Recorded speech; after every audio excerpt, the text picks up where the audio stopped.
Hello दोस्तों, नमस्कार, जय हिंद। आप सभी का बहुत बहुत स्वागत है विनर्स इंस्टीट्यूट के ऑफिशियल यूट्यूब चैनल पर। आज हम लोग पहुंचे हुए हैं एग्ज़ाम सेंटर। आज हम लोग करने वाले हैं 29 जून 2026 की सेकंड शिफ्ट का पूरा कंप्लीट एनालिसिस, जो एग्ज़ाम है एमपी हॉस्पिटल असिस्टेंट का। और सीधा विद्यार्थियों से जुड़ेंगे और उन्हीं से जानेंगे कि सेकंड शिफ्ट में क्या कोई परिवर्तन हुआ या फिर लेवल में कोई चेंजेस आया है या किस तरीके के क्वेश्चन पूछे जा रहे हैं। तो सीधा जानेंगे विद्यार्थियों से। तो चलिए आपको लेकर चलते हैं विद्यार्थियों के पास। आप हमें सबसे पहले ये बताइए कि जो सेकंड शिफ्ट में जो क्वेश्चन आए हैं एग्ज़ाम में पूरे, वो मतलब एग्ज़ाम अगर पेपर की बात करें तो पूरा एग्ज़ाम का जो लेवल है वो इजी, मॉडरेट या फिर हाई रहा? मॉडरेट ही था, ज़्यादा कुछ ऐसे टफ नहीं था और बिल्कुल इजी भी नहीं था। मतलब बिल्कुल इजी भी एग्ज़ाम नहीं है और ऐसा कोई बहुत टफ भी नहीं है, मतलब मॉडरेट एग्ज़ाम ऐसा बताया जा रहा है। यस। ठीक है।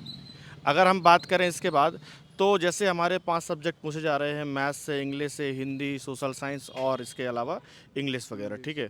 तो हिंदी भी है ना। तो अगर हम बात करें तो सभी सब्जेक्ट से लगभग कितने कितने क्वेश्चन आ रहे हैं? मैक्सिमम ऐसे तो मतलब 10 8 10 8 10 ऐसे करके टोटल ऐसा नहीं था, मिक्सअप थे क्वेश्चन। मिक्स क्वेश्चन थे, मतलब ऐसा कोई काउंट नहीं किया जा सकता। चलिए, तो हम सब्जेक्ट वाइज भी अगर बात करें, सबसे पहले साइंस की, तो साइंस में फिजिक्स, केमिस्ट्री, बायो, सबसे ज़्यादा क्वेश्चन कहाँ से निकल के आए? आए थे बायोस। बायो से क्वेश्चन ज़्यादा थे कि लगभग कितने क्वेश्चन रहे होंगे? लगभग होंगे कम से कम 12 क्वेश्चन, 13 क्वेश्चन होंगे। 12 क्वेश्चन सिर्फ बायोलॉजी के? अच्छा, कोई ऐसा टॉपिक जिससे ज़्यादा क्वेश्चन पूछे गए बायोलॉजी में? नहीं specific अच्छा, ऐसा कुछ नहीं पता आपको। अच्छा, केमिस्ट्री और फिजिक्स वगैरह से क्वेश्चन थे ना, थे थे क्वेश्चन? आपको कोई टॉपिक याद है जैसे लाइट वगैरह, लेंस, दर्पण? आई वगैरह से थे, लेंसेज थे, कन्वेक्स से थे। अच्छा अच्छा। अगर हम बात करें मैथ्स की, तो मैथ्स में क्वेश्चन सबसे ज़्यादा कहाँ से आ रहे हैं? Maximum trigonometry. ट्रिग्नोमेट्री से लगभग कितने क्वेश्चन होंगे? 2 से 3 क्वेश्चन। 2 से 3 क्वेश्चन। इसके अलावा बीजगणित या मेंसुरेशन से भी क्वेश्चन थे? नहीं। नहीं थे, मेंसुरेशन से कोई क्वेश्चन नहीं था? बेलन, शंकु, गोला, घन, घनाभ, ऐसा कुछ? नहीं। अच्छा, आयत, चतुर्भुज, उससे कुछ ऐसा था? नहीं नहीं नहीं था। त्रिभुज से कोई क्वेश्चन? सर्किल से? नहीं, सर्कल से नहीं था, उससे था, स्क्वायर से था। एग्जाम का जो लेवल है, जैसे इजी, मॉडरेट या फिर हाई रहता है, किस तरीके का वो आपको बहुत लगा? ही ज़्यादा हार्ड था सर। आपको बहुत ज़्यादा हार्ड? एनालिसिस देखा ना मैंने, मतलब मॉर्निंग का भी देख कर है, जी जी। पर ये सेकंड शिफ्ट का बहुत हार्ड था। तो एनालिसिस के अकॉर्डिंग, मतलब जो पिछली शिफ्टों के एग्ज़ाम थे, आपको लगता है कि आज का बहुत ज़्यादा हार्ड हो गया है। अच्छा, अगर हम बात करें तो हार्ड में जैसे 5 सब्जेक्ट्स थे, तो आपको ऐसा कोई पर्टिकुलर सब्जेक्ट हार्ड लगा या फिर पूरा एग्ज़ाम हार्ड सर लगा? सिविक्स में जो स्टेटमेंट वाले क्वेश्चन थे वो अच्छा, इतने नागरिक ज़्यादा शास्त्र वाले। लेंदी थे कि आप उसको पढ़ के उसका जजमेंट नहीं लगा पाओगे। अच्छा, मतलब सिविक्स के क्वेश्चन थोड़ा सा ज़्यादा टफ हो गए नागरिक शास्त्र से। जी जी। अगर हम बात करें पर्टिकुलर एक एक सब्जेक्ट की, जैसे सबसे पहले हम बात कर लेते हैं साइंस की, तो साइंस में फिजिक्स, केमिस्ट्री, बायो, इन तीन में क्वेश्चन ज़्यादा कहाँ से आया या फिर टफ कहाँ से कैसा रहा? साइंस में सर बायो से ही रहा उसका। बायो से लगभग कितने क्वेश्चन रहे होंगे? 3 क्वेश्चन थे। 3 क्वेश्चन थे। क्या कोई क्वेश्चन या कोई टॉपिक आप बता सकते हैं? प्रकाश परावर्तन था सर, और ये वो हाँ, प्रकाश परावर्तन तो फिजिक्स सॉरी में? नहीं, वो फिजिक्स का, और जी एक जी। ये ब्रेन वाला था, अच्छा, एक ब्रेन वाला हाँ। क्वेश्चन था। इसके मतलब अलावा उसमें केमिस्ट्री? भी मतलब वो जो MRTP, मतलब इतना कठिन उन्होंने दिया कि आप लॉजिक नहीं लगा मतलब पाओगे। डेप्थ वाले क्वेश्चन हाँ, कहीं ना कहीं बहुत पूछे ज़्यादा गए हैं। डिटेल था सर। अगर हम बात करें केमिस्ट्री की, तो उसमें कुछ रासायनिक क्रियाएं, अम्ल, हाँ, क्षार, एक लवण। अम्ल राज आया था HNO3 वाला। अच्छा, अम्ल रास्ता HNO3। अगर हम बात करते हैं हिंदी की, अब तो हिंदी में सर हिंदी पूरा आज अलंकार ही अलंकार।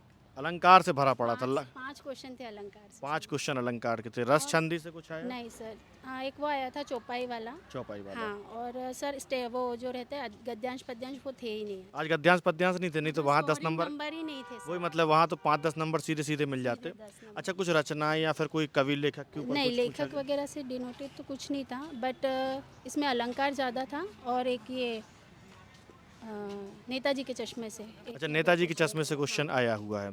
अच्छा, अगर हम बात करें इसके बाद मैथमेटिक्स की, तो मैथमेटिक्स में लेवल कैसा रहा और कहाँ से क्वेश्चन आए? इसमें भी सर मतलब जो चैप्टर अपन ने पढ़ा नहीं ना, एवरेज जी। एवरेज से आए सर। एवरेज से लगभग 2 कितने? क्वेश्चन थे सर। 2 क्वेश्चन थे, मतलब अर्थमेटिक्स से बीच बीच में क्वेश्चन। बीच में, और एक सर मैं जैसे बताऊँ अपना कॉमर्स सब्जेक्ट जो समुच्चय रहता है, ए समुच्चय बी, वो भी एक क्वेश्चन सेट थ्योरी से जी क्वेश्चन आ जी, गया। वो भी अच्छा। देखने को मिला। जबकि वो तो शायद सिलेबस का वो हिस्सा हमारे भी नहीं। सिलेबस में नहीं था सर। सिलेबस से शायद आई थिंक मैंने बीकॉम फर्स्ट ईयर में पढ़ा मतलब था। देखें तो असिस्टेंट के सिलेबस में वो इंक्लूड नहीं था कि सेट थ्योरी से भी कोई क्वेश्चन आएगा, लेकिन पूछा गया।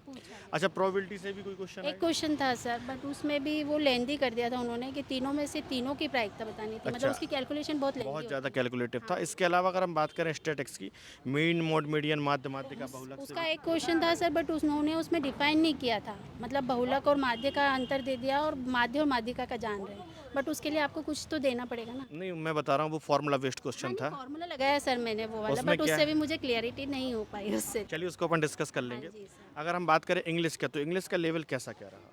इंग्लिश में सर जो ये थ्योरी वाले मतलब स्टोरी वाले क्वेश्चन थे ना, जी वो बहुत ज़्यादा अलग से आए थे। जी जी। मतलब उसको आपको 4 से 5 बार पढ़ना पड़ेगा जब आपका उसका मीनिंग। मतलब काफ़ी डेप्थ वाला इंग्लिश हो गया। इसके बाद बात करें तो स्पेलिंग एरर या PQRS हाँ, ऐसा वो कुछ? नॉर्मल था सर, ग्रामर वो टू बी वाला आया था, इवन और मच वाला आया था एक क्वेश्चन। अच्छा अच्छा। ये सब सर। अच्छा, इसके बाद सबसे लास्ट हम बात करते हैं जीके की। तो जीके में history, polity, geography, economy, MP GK, current, मतलब 5-6 सब्जेक्ट मिलाकर ही जीके बन रहा है। तो आप बता सकते हैं लेवल कैसा रहा और फिर सबसे ज़्यादा क्वेश्चन किस सब्जेक्ट से आए? सर जीके तो मैं ऐसा मतलब अलग से डिफाइन नहीं कर पाई, मुझे सिविक्स का ही पार्ट ज़्यादा लगा उसमें। सिविक्स का पार्ट हाँ आपको जी। ज़्यादा लगा। अच्छा, पॉलिटी से हिस्ट्री कोई? में भी 2 या 3 क्वेश्चन थे और हिस्ट्री से उसमें 2-3 भी क्वेश्चन। अच्छा, अगर हम बात करें पॉलिटी की, तो पॉलिटी से अनुच्छेद मतलब नहीं, आर्टिकल राष्ट्रपति से रिलेटेड उन्होंने 3 स्टेटमेंट दिए और उसमें आप मतलब आपको बताना था कि कौन से स्टेटमेंट सही है। अच्छा, स्टेटमेंट वाले कुछ मतलब कुछ डेप्थ में और ज़्यादा हाँ, हो और गया। उसके बाद नगर पालिका वाला था, ग्राम सभा वाला था। अच्छा अच्छा, मतलब और पॉलिटी से क्वेश्चन तो आए हैं। हाँ जी, पॉलिटी के से थे। और जैसे वो था सर, जैसे असहयोग आंदोलन, तो उसमें कब हुआ वो नहीं पूछा, किसने दिया, और उसके जो अगेंस्ट में थे उनके नाम भी पूछे अच्छा, उन्होंने। मतलब बहुत डेप्थ वाली बहुत बात है। ज़्यादा डेप्थ अच्छा, था। करंट अफेयर वगैरह में कुछ नहीं। है कि आज का एग्जाम आपके अकॉर्डिंग कैसा रहा? इजी, मॉडरेट या फिर high? Sir moderate to high रहा इस बार। मॉडरेट टू हाई हाँ। मतलब इजी टू मॉडरेट नहीं कह सकते नहीं हैं। नहीं, क्योंकि मैंने जितने मॉक दिए थे और उसका उसमें जो मेरा स्कोर है जितना अच्छा बन रहा था उसके मुताबिक इस बार थोड़ा लो ही रहा। मतलब कहीं ना कहीं पेपर हार्ड हो गया, हाँ एकदम से लेवल में बहुत ज़्यादा ग्रोथ देखने को हाँ मिली। हाँ बिल्कुल। अगर हम बात करें तो पांचों सब्जेक्ट में सबसे ज़्यादा आपको ऐसा कोई पर्टिकुलर सब्जेक्ट लगा कि पूरा पेपर ही हाई लगा? पूरा पेपर ही रहा सर, कोई मतलब ऐसा सब्जेक्ट पर्टिकुलर नहीं था जो डाउन गया हो। सारे हाँ, सब्जेक्ट एकदम हाई? अगर उन्होंने जैसे वो जो सांद्रता वाले क्वेश्चन थे वो भी मतलब इस तरह से घुमा के पूछा है कि निकालना भी मतलब कंफ्यूजन बन गया अच्छा है। अच्छा। चलिए, अगर हम बात करें सबसे पहले साइंस की, तो साइंस में सबसे ज़्यादा क्वेश्चन कहाँ से निकल गया? फिजिक्स, केमिस्ट्री या फिर बायो? सर बायो से तो ज़्यादा नहीं देखे, केमिस्ट्री और फिजिक्स से देखे थे। केमिस्ट्री और फिजिक्स से ज़्यादा क्वेश्चन आए हाँ। हैं। इसके बाद अगर बात करें हिंदी की, तो हिंदी का लेवल क्या रहा और कहाँ से क्वेश्चन कितने निकले? हिंदी का लेवल एक अच्छा था, उसमें जैसे बाल गोविंद भगत से क्वेश्चन थे और लखनवी अंदाज है ना, अच्छा, उसका तो अच्छा। पूरा पैरा दिया हुआ था, जी, उसके जी। क्वेश्चन थे। जी उसके 5 की 5 क्वेश्चन अच्छे थे, अच्छे लेवल पर थे। और ठीक, और इसके अलावा हिंदी में अनुप्रास वगैरह अलंकार ऐसा कुछ नहीं था, अलंकार वगैरह कुछ था ही नहीं, मतलब मॉडरेट टू हाई रहा इसका। चलो, अगर हम बात करते हैं इसके बाद मैथमेटिक्स की, तो मैथमेटिक्स कैसा क्या रहा? मैथ में सर जितना इजी टू मॉडरेट चल रहा था अभी तक की शिफ्ट में, वो भी सर थोड़ा हाई गया। अभी आपकी लास्ट क्लास में देख कर आया था जो अच्छा, आपने ली थी हाँ, कल ही, तो उसमें से बना कुछ क्वेश्चन। अच्छा, बने कुछ क्वेश्चन। मतलब विनर्स की वो क्लास थोड़ी बहुत अरे आपके सर, लिए हेल्पफुल रही? हाँ बिल्कुल रही हो, मैं तो विनर से ही पढ़ रहा था। अच्छा, आप विनर्स के ही छात्र हैं, ये तो हाँ। बहुत अच्छी बात है। तो हम अगर बात करें तो सोशल साइंस की भी चर्चा कर लेते हैं। सोशल साइंस का कैसा क्या आपका रिव्यू है? सोशल साइंस में सर कथन वाले जो 3-3 क्या स्टेटमेंट स्टेटमेंट टाइप के के क्वेश्चन, थे। हाँ उसमें मतलब देखने कहीं ना को। कहीं उसको भी लेंदी बना हाँ, दिया गया है। राष्ट्रपति से क्वेश्चन थे उसमें। अच्छा अच्छा, करंट अफेयर से कोई क्वेश्चन? एक ऐसा नहीं देखा एक। अच्छा अच्छा। इसके अलावा इंग्लिश से क्वेश्चन किस तरीके से रहे? इंग्लिश से सर, इंग्लिश के पैरा एक तो 5 का वो आए था पैसेज, जी ठीक है। और उसके अलावा बात करें इंग्लिश में तो वहाँ से ये सिनोनिम एंटोनिम का जो अभी क्रेज बनाया हुआ था कल के जी, जी, एनालिसिस जी, में, जी। एक भी नहीं देखने को मिला। मतलब कहीं ना कहीं पेपर का पैटर्न एकदम से बिल्कुल बदल चुका है। हाँ, एकदम से वो एकदम कहते हैं ना, से वक्त जज्बात बदल दिए। वक्त, जज्बात और हालात सब सब एकदम कुछ बदल बदल गए हैं। दिया। तो ठीक है, मतलब आप थोड़ा सा इस बात को कह पा रहे हैं कि मतलब जो हम जिस एक्सपेक्टेशन के साथ आए थे, हाँ कहीं ना कहीं वो बहुत ज़्यादा चेंज आपको देखने को हाँ मिली। बात बिल्कुल। यही है। हाँ बाकी तो सब ठीक ही रहा। हाँ, बाद में टेक्निकल कोई ग्लिच वगैरह तो नहीं रहे नहीं नहीं? नहीं, ऐसा कुछ नहीं ऐसा था। कुछ नहीं रहा। चलिए, आपका बहुत बहुत धन्यवाद, थैंक यू सो मच। तो आज का एनालिसिस हमारा कंप्लीट होता है। धन्यवाद, जय हिंद, जय भारत।